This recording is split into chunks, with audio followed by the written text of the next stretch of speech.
module. This is it is 1, 3, 4 and 3P. 5 volts step up power module, lithium battery. We have 2 pieces. Let us see the first.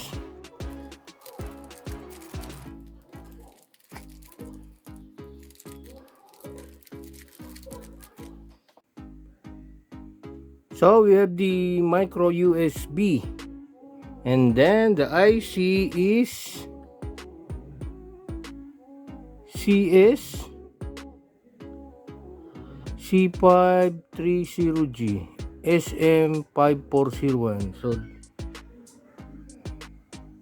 but this package is considered to be 1, 3, 4 and 3P. So what's the use of this module? This is used for power bank, a single cell single battery power bank. So what are we going to do? We're going to make or repair a power bank, single 18650 battery with 18650 battery. So we're going to make a power bank, or can repair a power bank using this module. This is 134 and 3P module and the ICUs. So this one is for the output, and then for the charging we have this micro USB. So this is in a simple or in a this is a board for charging battery. So this is charging module, and at the same time this is boost converter. So it is a boost converter, or which is used for power bank. So we're going to make a power bank using this module.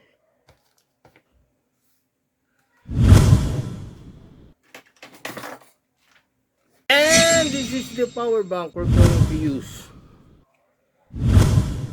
So I already have this case. We're going to replace this module.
power bank using 134 and 3P. But this 134 and P3 is just a marketing label or commercial name. Actually, the IC used is SM5401. That is the replacement for this IC. Replacement IC. SM5041. Which is almost the same as 134 and 3P. But still, this is we call that commercial name. Commercial IC. And in our module, that is 134 and 3P, we have the B plus, B minus. B plus connected to the plus of the battery, minus to the B minus. This battery is a lithium ion. Okay, the color blue battery we use lithium ion 18650. So voltage is 4.2 volts full charge connected to the B plus and B minus. And then to the module we have the USB 2.0, which is the output. Of course, there is positive there and negative. And then for the micro USB, that is the input. Oh, let us see that. Where is that? This one. This one is the USB. This one is the micro USB. Small one. Micro USB, USB 2.0. And this module, it is a boost converter. So from 4.2 volts will be converted into the output 5 volts. 5 volts. So from 4.2 boost or stepping up the voltage to 5 volts. So we now have the power bank. This is now a power bank because this IC is boost converter, synchronous. And then it is also a charger or charging IC. It handles the charging. So the charging is here because this is input charging. Input, wherein we have the charger here. So we need a charger of 5 volts. Charging input into the micro USB. And then, what is the type of the charging? It is constant current CC and constant voltage. It also has a trickle mode, trickle charging. Once the battery is drops the voltage level to less than 3 volts, this trickle, it injects a small amount of charging current to the battery if the battery is less than 3 volts. So deep discharging of the battery. And then what is let us see the charging. What is the charging current? IC, charging current. What is the charging current? It is 800 milliampere or 0.8 ampere. That is the charging current. The question is, what if I'm using a charger that is voltage is 5 volts and then the current is 2 ampere. Usually this is a charger for the nowadays a cell phone is 2 ampere 5 volts, which is the power of 10 watts because voltage times current 5 times 2 10 watts voltage ampere watts. What if we're using a charge of 2 ampere? whereas our charging current is 0.8 ampere. What's the discrepancy? So if our charger is 2 ampere, which is greater than 0.8 ampere, the charging current, why is it possible to use that charger 2 ampere, 5 volts? It is possible because when the IC inside, or this IC 134 and 3P, is convert the 2 ampere into just 0.8 ampere. So it needs just 0.8 ampere. This module don't need 2 ampere, just 0.8 ampere. So even it is 2 ampere, still the current is 0.8 ampere. It has a charging current of 0.8 ampere, or input current. Okay, what is the overcharging cutoff? So of course, when we charge, we will start at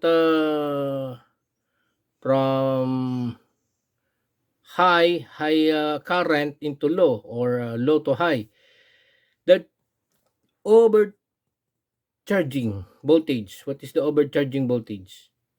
So when we reach the voltage of 4.2 volts, it will stop from charging.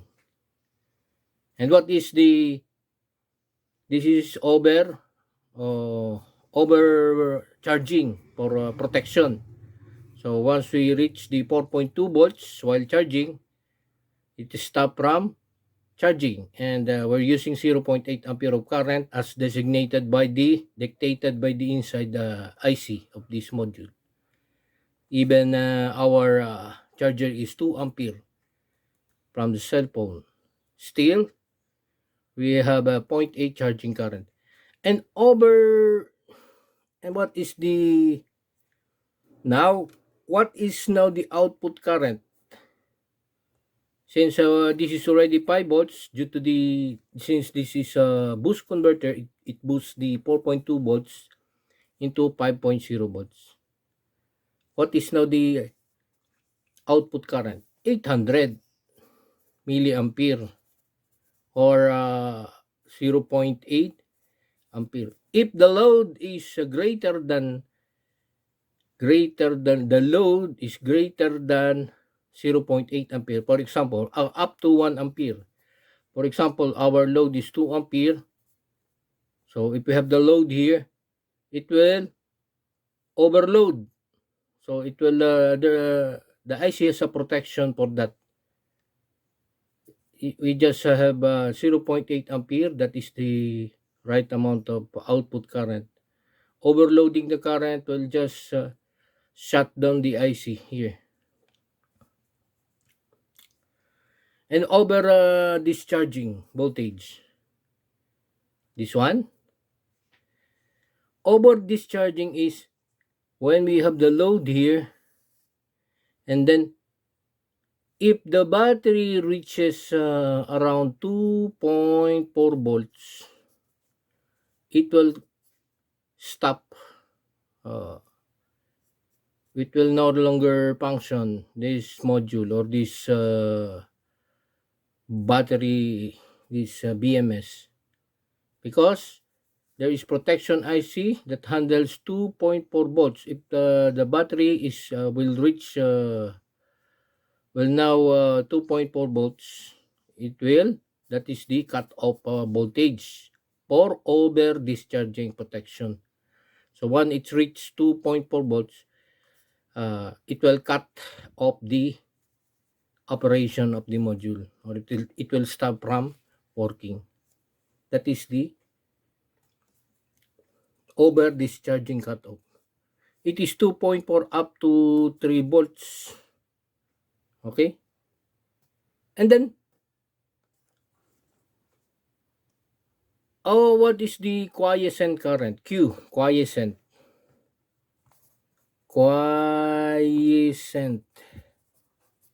Quiescent current, I.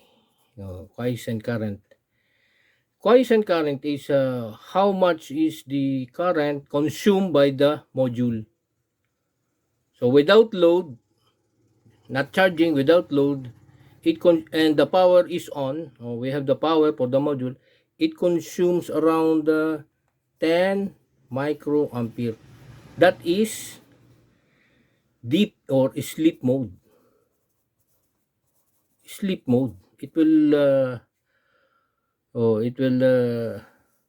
undergo an sleep mode. It will going to sleep when it detects no output voltage. Once there is a load, it will wake up the circuit. And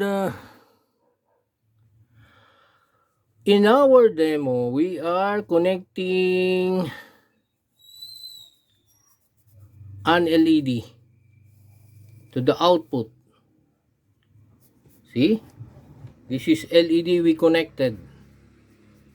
And once we we have that LED, it blinks. So there is for a few couple of seconds, it will blink. And then continues to blink. After maybe 15 seconds, it will blink again. Past blinking. Why is that? Why is it blinking? Because the output detects a low voltage. The IC here is manufactured as that has a deep sleep mode or sleep mode protection. If it detects a low voltage into the output, this LED is a low voltage, and I measure the voltage here is just 5. I think low voltage or low output current or low output current, low load or load is low, the current here is around 5 milliampere 5 milliampere 5 milliampere, the LED. So because of that, the IC here is it will undergo into the sleep mode. We need at least a current that is greater than 20 milliampere up to 30 milliampere. So if the load current is less than 20 milliampere or 30 milliampere, it will undergo a deep sleep mode. That's why the LED blinks, because it undergo a deep sleep mode, and then it will turn on and then it turn off. So how to cure or how to make this output to bypass the sleep mode, so that we cannot encounter any blinking of the LED or shutting down of the output. We need a resistor here in parallel with the output, and the value is 200 ohms. 200 ohms. What is the current here? 200 ohms. Using the Ohm's law, current is equal to voltage over resistor. And then 5 volts divided by 200, and the current is 25 milliampere or 0.25 ampere, which is here. It is qualified to become active. So it will activate this output and will not undergo a sleep mode. So that's why when you see a power bank, sometimes it blinks if the output load is a low voltage load or low current. It detects a low load. So we need to parallel resistor 200 ohms. So we're going to parallel the resistor here in order that the load will not undergo a sleep mode, into sleep mode. It will activate the output. But since it will drain our battery, if we have just a parallel resistor here, what we're going to do is we're going to connect that with the switch and then resistor, then go back to the ground. So we're going to connect the switch, then 200 ohms resistor, and then to the ground. Positive, then switch, resistor to the ground. So we can bypass the deep sleep, or that's the reason why our LED is blinking, because of the IC. IC is entering into a deep sleep mode or power saving mode. Because of that, it will turn off, and at the same time it will turn on because there's a load. So we need that. We need to use the switch and the resistor for the output.